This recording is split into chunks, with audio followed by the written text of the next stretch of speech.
నమస్తే, welcome to today's Telangana. నేను మీ మధు. జాగృతి అధినేత్రి సోమవారం కాళేశ్వరం ఎత్తిపోతల పథకం విషయంలో అప్పటి నీటిపారుదల శాఖ మంత్రి అయినటువంటి హరీష్ రావు, రాజ్యసభ సభ్యుడైనటువంటి సంతోష్ రావు, ఇక మేఘా కృష్ణారెడ్డిపై సంచలన ఆరోపణలు చేసిన విషయం అందరికీ తెలిసిందే. వీరి ముగ్గురి వల్లే కేసీఆర్ కు మరక అంటుకుందన్న కవిత ఆరోపించారు. అయితే తన తండ్రి మీద ఏకంగా కేంద్ర దర్యాప్తు సంస్థను విచారణకు ఆదేశించిన తర్వాత పార్టీ ఉంటే ఎంత ఊడితే ఎంత అన్నట్టుగా జాగృతి అధినేత్రి వ్యాఖ్యలు చేశారు. వాస్తవానికి ఈ తరహా వ్యాఖ్యలను అధికార పార్టీ లేదా ఇతర వ్యక్తులు చేసి ఉంటే తెలంగాణలో పెద్ద చర్చ జరిగి ఉండేది కాదు.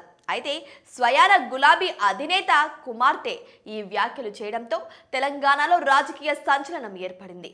దీనిని ఆసరాగా చేసుకొని అధికార పార్టీ నాయకులు తీవ్ర స్థాయిలో విమర్శలు చేస్తున్నారు.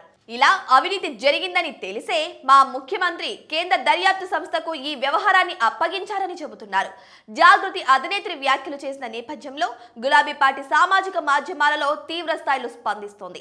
కవితను ఉద్దేశించి ఎటువంటి వ్యాఖ్యలు చేయకపోయినప్పటికీ ఆదివారం శాసనసభలో అప్పటి నీటిపారుదల శాఖ మంత్రి చేసిన వ్యాఖ్యలకు సంబంధించిన వీడియోను పోస్ట్ చేసింది.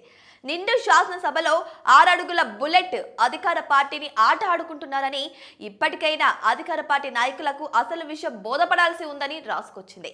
మాజీ మంత్రి మాట్లాడిన మాటలకు సంబంధించిన వీడియోను పోస్ట్ చేసింది. ఆ తర్వాత ఈ ట్వీట్ను గులాబీ పార్టీ కార్యనిర్వాహక అధ్యక్షుడు రీట్వీట్ చేశారు.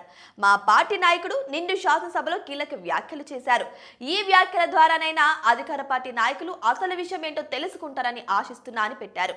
సో ఇదంతా కూడా వారు మననంలో పెట్టుకొని ఉంటారని భావిస్తున్నానని గులాబీ పార్టీ కార్యనిర్వాహక అధ్యక్షుడు వ్యాఖ్యానించారు.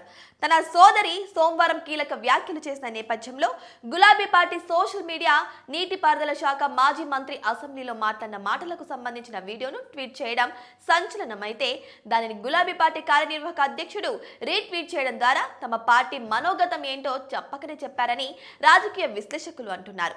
అయితే ఇదంతా కూడా జాగృతి అధినేత్రి తండ్రికి తెలియకుండా ఉండదని వారు ఉదాహరిస్తున్నారు.